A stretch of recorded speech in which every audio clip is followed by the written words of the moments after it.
ways, it's not so easy to answer this question. We can talk about it, you know. You know, nowadays many women change sex, you know, men change sex, so, and you don't want to be in a position where you feel you have to judge them or to, you know, feel negative about this. That's this kind of a time, in our time, now these things are offered to everyone, you know, to be whatever you want, basically, right? So it's kind of, you know, you feel there's neither men nor women, unless you know the people well, you know. You can't anymore say this is male, this is women, this is female, this is, you know, because people have learned through our society. I have to be careful what I say myself, even the words, you know, to you know, address these things and to let people choose what they want to be, you know. But, you know, at some level, in my experience, I was not part of this so much, even though my brother is gay, you know, and I said to him, why did you become gay? Did anybody encouraged you? He said, no, it's me. So you can see there is a permission for men to be the way they want, which I found neither good nor bad. It's like, okay, you know, it's like, well, we're not going to kill them or do something terrible because they have, you know, because many of them, for men, for example, they feel more feminine, you know, as a feminine kind of body, mind, and so on, yeah? Then you have men who don't want to be anything else but men, you know, and then vice versa with women. So it's really a big mixed up, isn't it? I mean, you don't know which way to go, you know, how you can. But in a way, you know, so because of the incredible variety of possibility, you don't have anymore a way of saying, well, men do this, women do that. It's like finished, you know. So, oh well. Do you know what I mean? It's not so easy. So in a traditional way, of course, you know, there's a lot to talk about women, and, you know, I could say it's a bit rubbish, you know, rubbish. Because I lived in America for 3 years, you know, and I lived in Thailand for 3 years. And basically, what I noticed is that, you know, I was always impressed that the women, the very famous woman, whose name escaped me now, quite a while ago, she was in charge of the whole money of Thailand. You know, how do you call this kind of shop, or this kind of places, you know, where you have the finance of the whole country? Do you know that? The Chancellor. Yeah, if you want to. And she was in charge of that, you know, she was completely in charge of that, you know, she's running the finance of Thailand, you know, that's quite amazing. I was impressed. I thought, well, obviously she's taken seriously, do you know? And then when I was in America, you know, I'll tell you this story because it's kind of funny. I met, not personally, but I met the teaching of a monk from the Christian tradition, you know, very well known. And he he studied at New York and so on. His parents were artists in France, and it's very interesting family and so on. And then he became a monk, you know. Then he died. Well, he died. Yes, right. And then, you know, in his monastery, at some point at Abhayagiri in America, where I was staying, there was a card coming to the monastery. And it was, you know, basically inviting Ajahn Amaru to come to Gethsemane Abbey, which is where he was, a Christian monk, was staying. And I was already more kind of, you could say, I knew more about the mind than I was when I was younger. And I was very happy for Ajahn Amaru to have mudita for him, you know, to feel how wonderful he can go to that beautiful place, you know. I didn't feel, you know, awful, just an answer, monks, you know, not that kind of thing anymore. And then the next day arrived another envelope, and guess what? It was me. I was invited not only to give to kind of come to the monastery to be invited, but I was supposed to give talks in America. That's what women are very supported. Amazing. You don't see it so much, It's very different from Europe in general. You don't want to blame anybody. It's just a way of culture. It's a cultural thing, The people don't know anything that the Americans know in terms of women. The strength of women and the position of women. Basically, it's not a problem. They're very well, treated.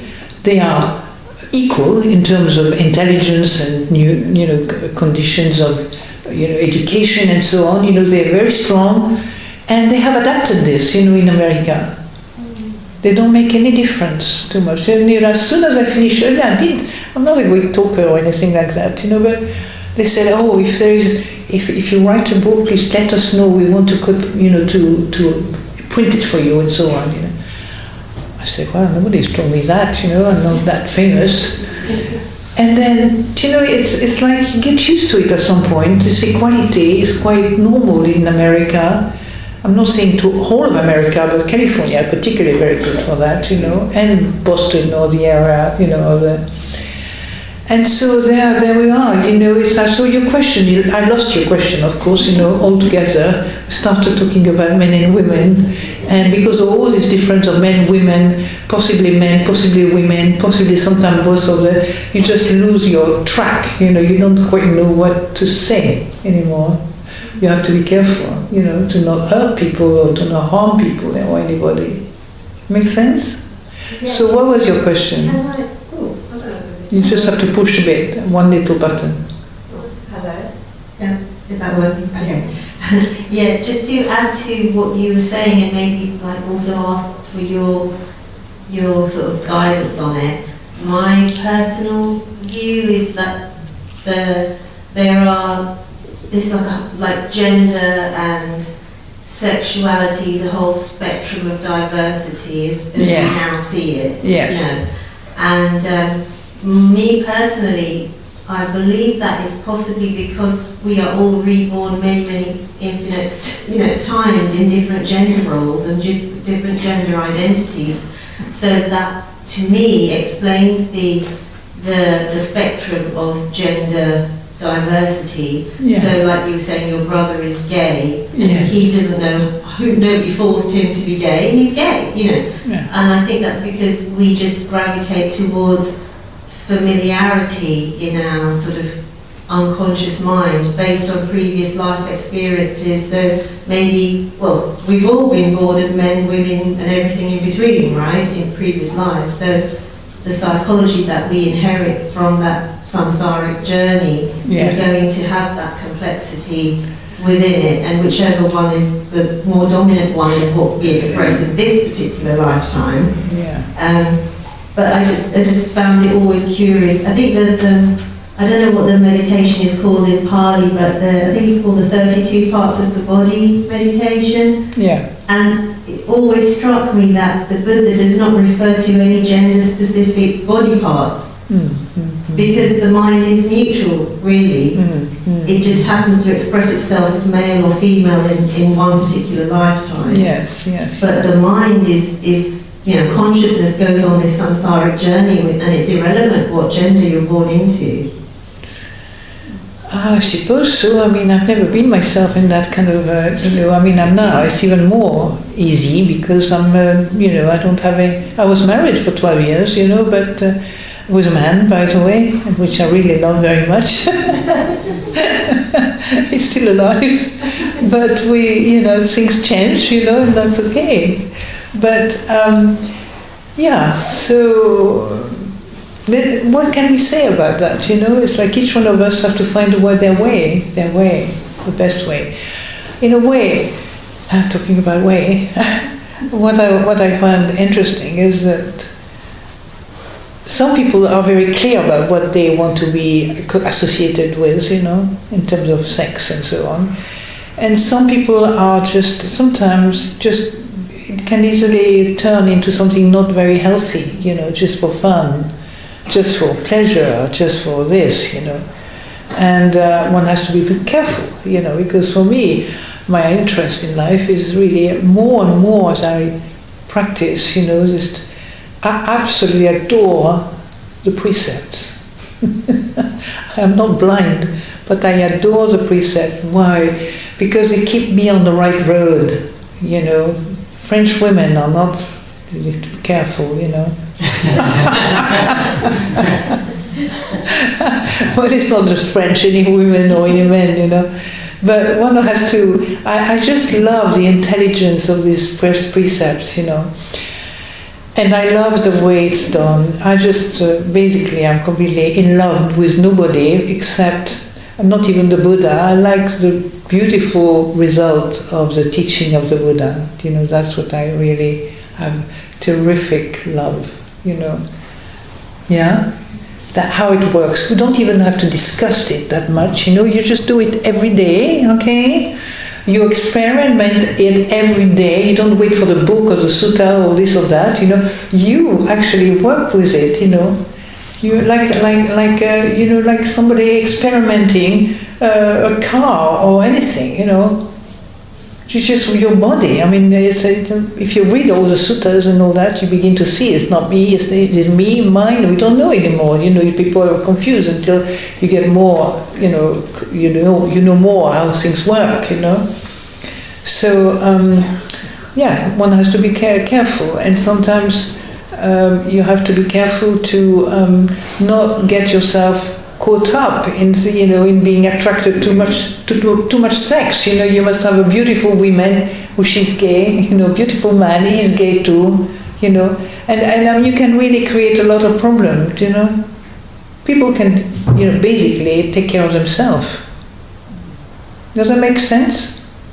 Yes. Anybody wants to respond to what I said? Yes.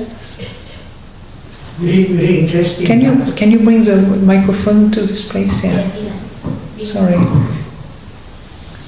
It's wonderful sound here, so with the microphone it's wonderful. Gentlemen. There's a very interesting thing. Yeah, I'm talking from my sort of medical experience.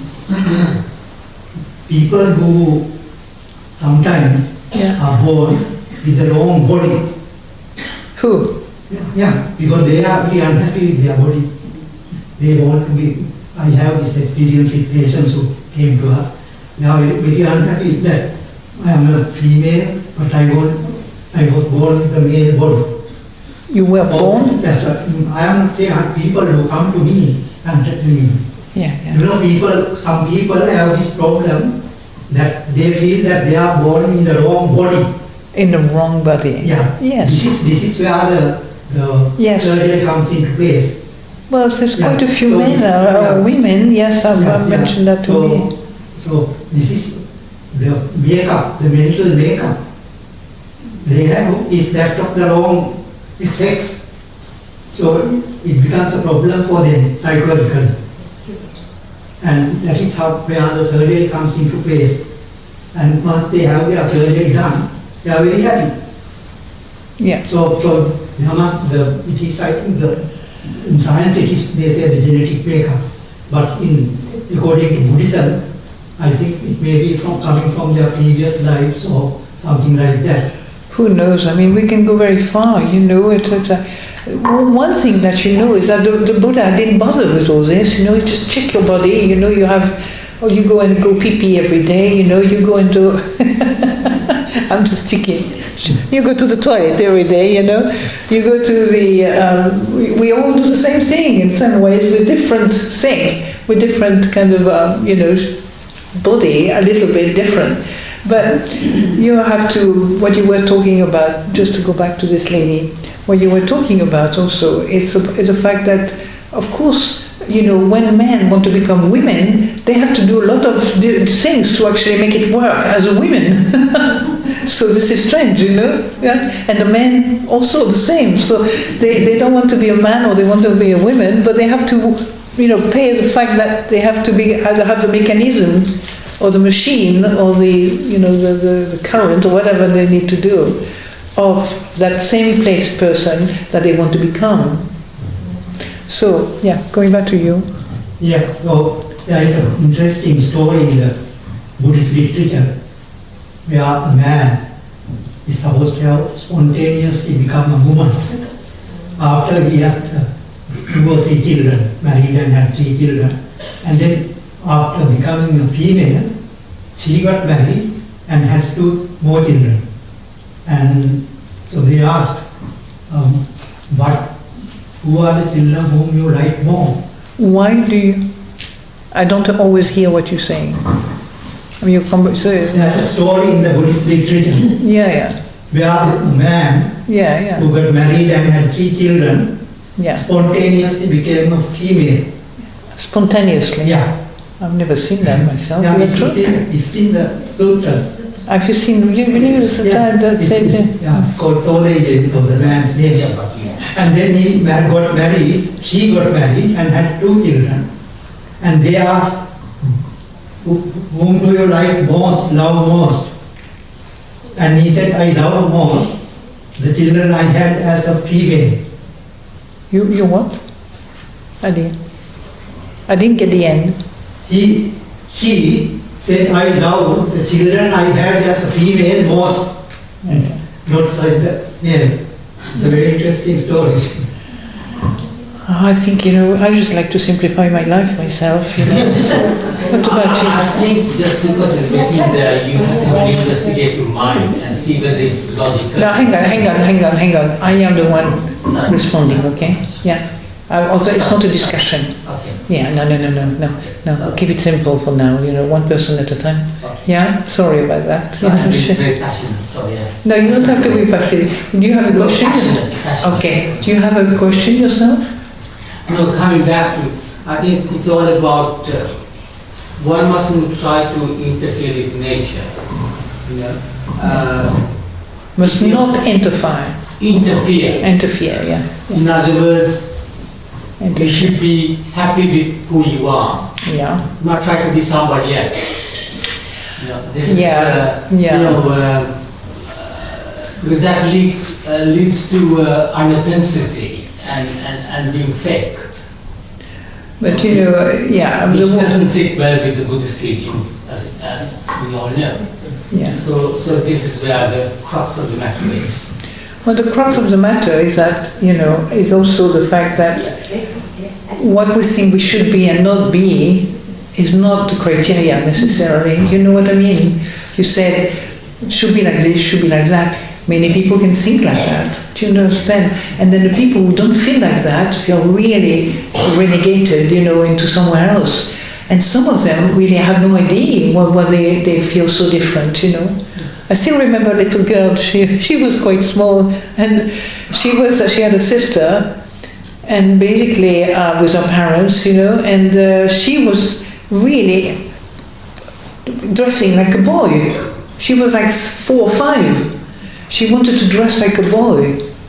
Now, where does that come from, I think we just need to relax all these things, because eventually I think she becomes just normal, But sometimes these things happen, And to be honest, for me that topic is interesting, but I don't want myself to get involved, the whys of, the why, pourquoi, comment, how, and so on, I don't want to get too much involved. I just accept the fact that things are the way they are, as the Buddha says so many times. That's the way they are. That's my teacher says the same thing, This is the way it is. Check it out, So we're not here to make people, the person that we want to see, because it will not happen, maybe. And maybe it will happen if they love you a lot, maybe they become like that, they want to be kind and loving. So I'm going to be really, I apologize for you, because I want maybe to think about another questions. Shall we talk about that? Yeah, one more thing if I may add. I think as human beings, well, I'm talking from my personal point of view, I think I have the tools to introspect, to investigate myself. Yeah. And I think people need to do that to know who they really are. And this is where the problems are. A lot of the people in the world, unfortunately, they don't know who they are. That's one fundamental question. The second question is, Okay, we I'm haven't got, very, very deep thinking now. no, we haven't got a lot of time, but what I mean is that, Okay. okay, we have said quite a bit, what we can do. If I listen to the women here, it'd be interesting because you, I don't judge anybody, but you have to be careful. Excuse me, hello. It's very nice that you say what you feel and what you think and what you... And I know exactly what you're saying. Most people will understand what you're saying, right? Yeah? But they will understand, yeah. Right. We had a lot of people reflective, intelligent, incredibly intelligent in this world. Well, in the about way. 20%. Well, that's your view, No, but so- that's true. Yeah, no, that's your view, and that makes you look at the ceiling for a long time.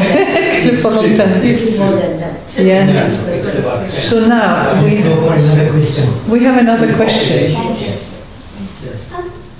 So Ajahn Sundara, I was wondering, because a lot of sort of, I suppose it's a problem that applies a lot more to women often, but having a lot of household duties and especially family ties and the feeling of needing to sort of support family members and spend a lot of time and effort, obviously, on others, which is a beautiful thing according to Buddhism, but it can sometimes make it a bit difficult to observe nekkhamma, renunciation, and letting go, because I suppose in a way that's another form of attachment to this life. So what advice would you give for being able to let go specifically of family ties and...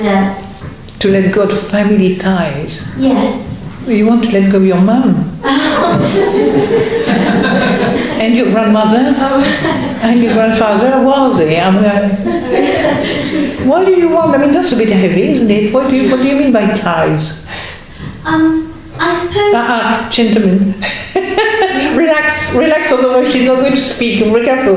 We have a strong energy. No, I'm a bit shocked at the statement. I know, but keep it. I'm rather shocked. No. Let people think. Let people think to what they want. Okay. Yeah, but So I'm very a bit important. shocked. Yeah. I suppose I mean sort of not necessarily at my stage, but just all women in general, especially when preparing for death and being able to let go in that moment without thinking of sort of, well, how will my family manage without me, or having any negative thoughts associated with that clinging in the moment of death, being able to let go of, But I mean, what is that near death? What do you want to do with death? Sort of, how would we be able to be at peace without sort of overly clinging? Okay. Well, I tell you what. To be at peace with anything, not just with death. Okay. But I take with death. Okay. What you just said. This is something that comes. That's it's quite a high level. Maybe you haven't sort of touched it yet. Yeah. For me, I became really at peace with death after practicing for quite a long time. Do you understand? I did not know I was frightened of death, I did know actually I was frightened of death, especially when I was a little girl. I look at the sky, and I say, oh my God, I felt completely, disappearing in the space for me. That was an experience I had, oh my God, frightened, everything was so big. And then, at some level, you have a different view on things, because the fear that's not just about death, it's about everything in your body, okay? But as you practice meditation, as you practice the teaching of the Buddha, you begin little by little to realize that fear is just something in your body that's just going around, right? I know you're agreeing with me, but and basically, how can I say, the fear is not just with your grandmother, with this one, that one. It's there, okay, in your system. So as you practice, don't worry about that. Just practice the Buddha Dharma, the Dharma, because that's when you can see that this word fear is connected with everything as a human being, And so now you can work the teaching of the Buddha, which is when you see fear, instead of creating a problem, going down to grandmother and grandfather and all the rest of it, when they're very trembling because they don't know about anything, they don't know that maybe they haven't understood the peacefulness of fear, fear. And so, what you do little by little, instead of trying to sort it out, is experience it. It's a meditation. It's you experience fear, okay? But you're not stuck with that sentence. Do you understand? But fear is very hard. It took me a long time to really not be frightened. Why did it take me a long time? Because I believe fear will really save me. If I'm frightened, then I can get out. Okay? All right? But actually, the thing that really save you in this life is not fear and running out from things you don't want. It's actually, bringing the peace in your mind. It's a peace, it's a very beautiful level of peace when you're not caught up into, you know there is fear, there is no happiness, it's no problem, right? But fear is not the most important thing. What's the really important thing is mindfulness, awareness, consciousness. Seeing, because that is a level of your mind that can see clearly. What you need to do. The rest of it you can confuse with a lot of things, You understand? So, it doesn't come overnight. I want to say that to you. Wait another 20, 30 years, you don't know before you really get it.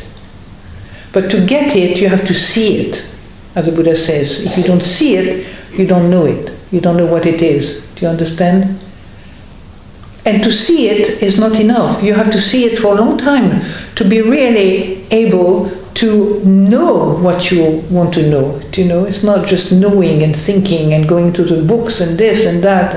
That's great. There's nothing wrong with books, But what is really good, what is really important, is what's the work of the teaching that the Buddha presents to us. You know, and when you know, you begin to see how to work with this. At some point, myself, my mind is more like a workshop. It's a workshop. It's not a female or male. It's like, what do I do? How do I respond to this? How do I react to this? Am I okay if somebody I don't like is here? Am I okay with that person? Or can they disagree without me going into a kind of, suspended into something or other? Yeah? Do you know what I mean? You have to, people will hear you, or I will hear my heart, when it's peaceful, particularly, and quiet, and silent, even more silent. And that's when you can reflect and touch things, and you may not have any result yet, but little by little you get to see that you have the help of Buddha Dharma. It's not something special or anything like that. It's little by little you get to know what that means. Because at some point, the people who want some works, I have to be careful what I say because I don't want to insult anybody or make anybody unhappy. But there is an aspect, it's just a simple thing. It's like for me, I was married and so on, I had a boyfriend, like many women, and so on. But at some point, by the time you are in this kind of love for Buddha Dharma, you don't care about sex and so on, Do you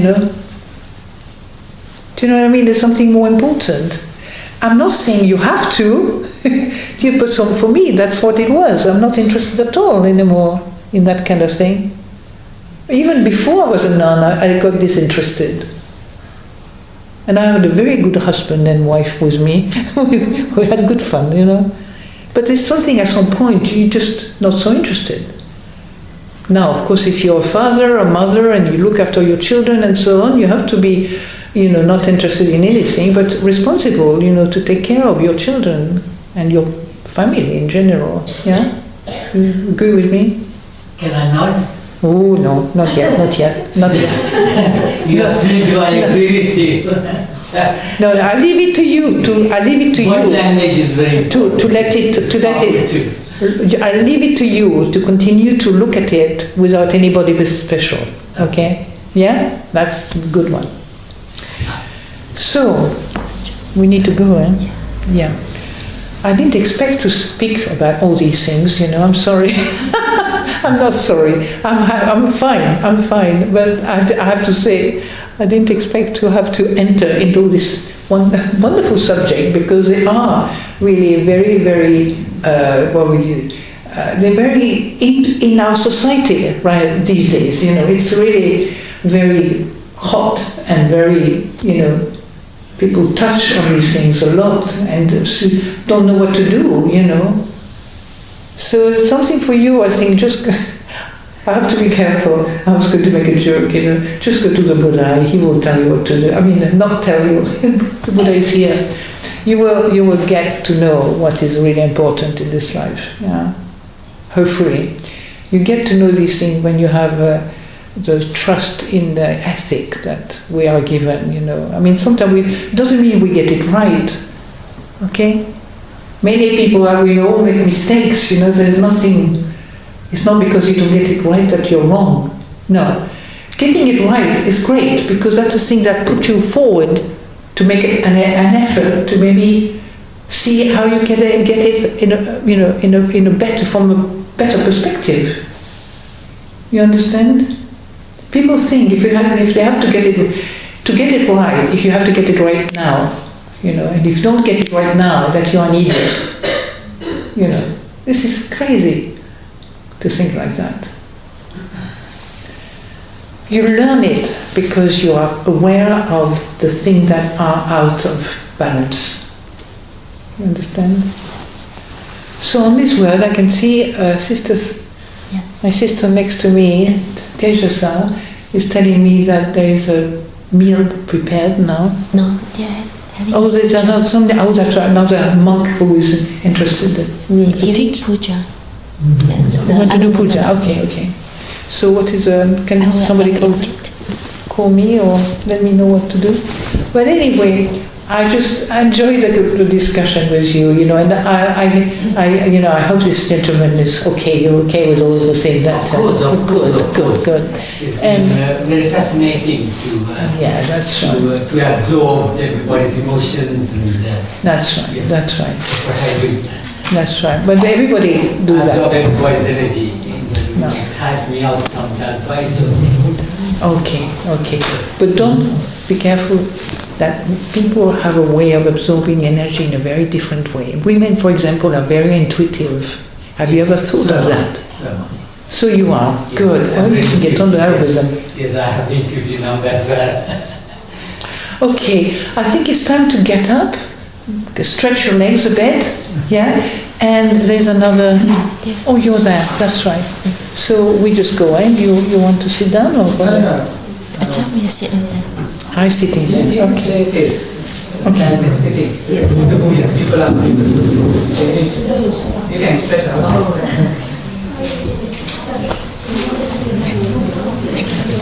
I know you from somewhere. Of course. Where is it? Anuradhapura. Oh, you